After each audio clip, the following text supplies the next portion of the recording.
안녕하세요. 오늘 저희랑 같이 깊이 파볼 자료는요. 월요일 월스트리트에서 나온 주요 기업들, 이 기업들에 대한 최신 분석 보고서들입니다. 네, 안녕하세요. 보면 엔비디아처럼 강한 매수 의견도 있고요. 반면에 테슬라처럼 좀 신중해야 한다는 목소리도 만만치 않은데요. 오늘 저희 목표는 단순히 결과만 쭉 나열하는 게 아니라 각 분석 주위에 숨어있는 그 핵심 논리, 그걸 파헤쳐보는 겁니다. 그래서 정보가 막 쏟아지는데 이 속에서 당신이 진짜 중요한 포인트를 놓치지 않도록 그걸 돕는 거죠. 맞습니다. 그냥 매수, 매도 이 딱지만 보는 게 아니라 왜 그런 판단이 나왔을까? 그 배경을 이해하는 게 중요하죠. 예를 들어 엔비디아 같은 경우는 비중 확대 의견이 유지됐어요. 이건 뭐냐면 시장 평균보다 이 주식을 더 많이 담아라 이런 추천이거든요. 아, 더 사라는 거군요. 그렇죠. 반면에 테슬라는 매도 의견이 나왔고요. 또 코인베이스처럼 새롭게 매수 추천을 받거나 크라우드 스트라이크처럼 등급이 좀 내려간 곳도 있고요. 이 다양한 시각들 속으로 자, 그럼 지금부터 한번 같이 들어가 보시죠. 네, 좋습니다. 역시 가장 뜨거운 건 AI 분야겠죠. 엔비디아, 여기는 키뱅크가 비중 확대 의견을 유지하면서 블랙웰 칩, 그러니까 그 차세대 주력 AI 칩 있잖아요. 거기에 대한 기대감을 아주 높게 평가했네요. 네, 맞아요. 그 블랙홀 칩의 성능하고 가격, 이게 실적을 아주 크게 끌어올릴 거다 이런 분석입니다. 아시다시피 AI 데이터 센터 구축 수요가 워낙 강력하니까요. 그렇죠. 물론 AMD나 인텔 같은 경쟁사들 이 추격 움직임은 계속 지켜봐야 할 변수이긴 합니다. 엔비디아가 이렇게 곡괭이와 삽, 그러니까 칩을 판다면 또 다른 시각도 있어요. 아, 그 AI 네오 클라우드 기업, 네비어스 그룹 말씀이시군요. NBIS. 네네. 골드만삭스가 신규 매수 의견 내면서 무려 45% 상승 여력까지 제시했던데요. 맞아요. 이게 신생업체인데 어떤 점이 그렇게 매력적이라고 본 걸까요?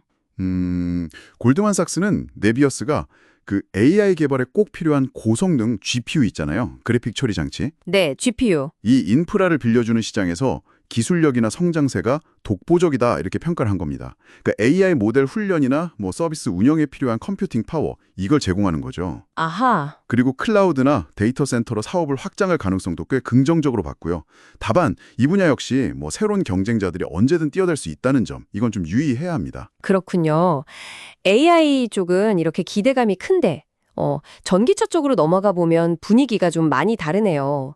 테슬라는 UBS가 매도 의견을 그대로 유지했어요. 네, 지난번에도 좀 비슷한 우려가 나왔던 것 같은데 이번 분석에서는 구체적으로 어떤 점을 지적했나요? UBS는 몇 가지 점을 좀 우려하는데요. 첫째는 성장세가 예전 같지 않다. 이 점이고요.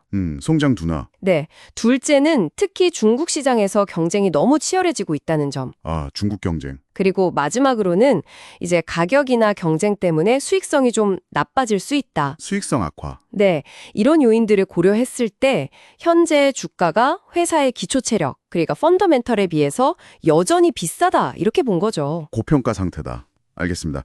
리비안도 상황이 좀 비슷해 보이네요. 그겐흠이 매수해서 중립으로 등급을 내렸어요. 네, 맞아요. 중립이면 적극적으로 사지도 팔지도 말라는 그런 신호로 해석할 수 있겠죠. 그렇죠. 딱 그런 의미죠. 2분기 차량 인도 실적이 기대에 좀 못 미쳤고요. 특히 주력 모델인 R1 시리즈 판매가 예상보다 좀 부진했습니다. 아, 판매 부진이 있었군요. 네. 여기에다가 또 미국 정부의 전기차 지원 정책이 혹시 바뀔 수도 있다. 이런 불확실성도 있고요. 그리고 아직 생산 효율성을 완전히 개선하지 못했다는 점, 이런 것들이 좀 복합적으로 작용해서 장기 성장성에 대한 눈높이를 낮춘 겁니다. 여러 가지가 겹쳤네요. 그래도 이렇게 우려 섞인 시선만 있는 건 아니군요. 암호화폐 거래소인 코인베이스, 여기는 아거스가 신규 매수 의견을 내면서 꽤 긍정적으로 전망했어요.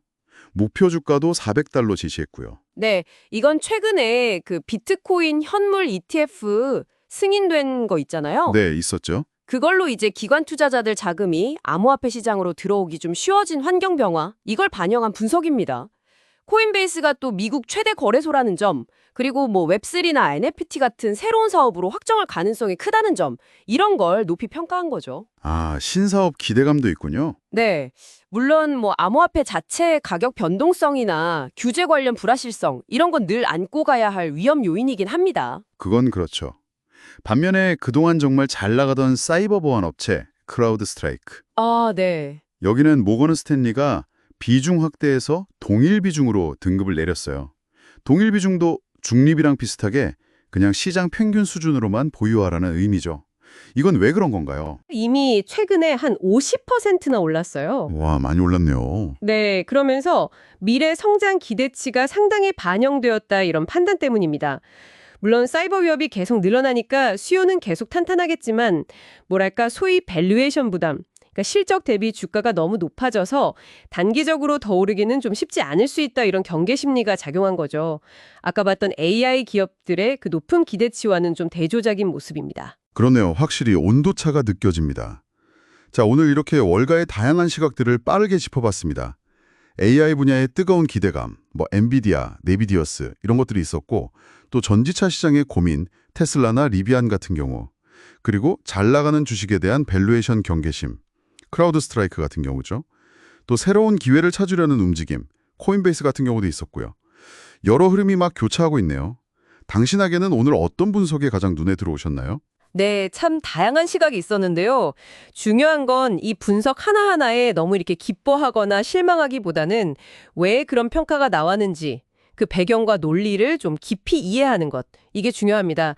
해당 기업이 속한 산업의 큰 그림이라든지 경쟁 상황, 재무 건전성, 그리고 앞으로의 성장 동력과 잠재적 위험 요인까지 좀 다각도로 살펴보는 시각이 필요하죠.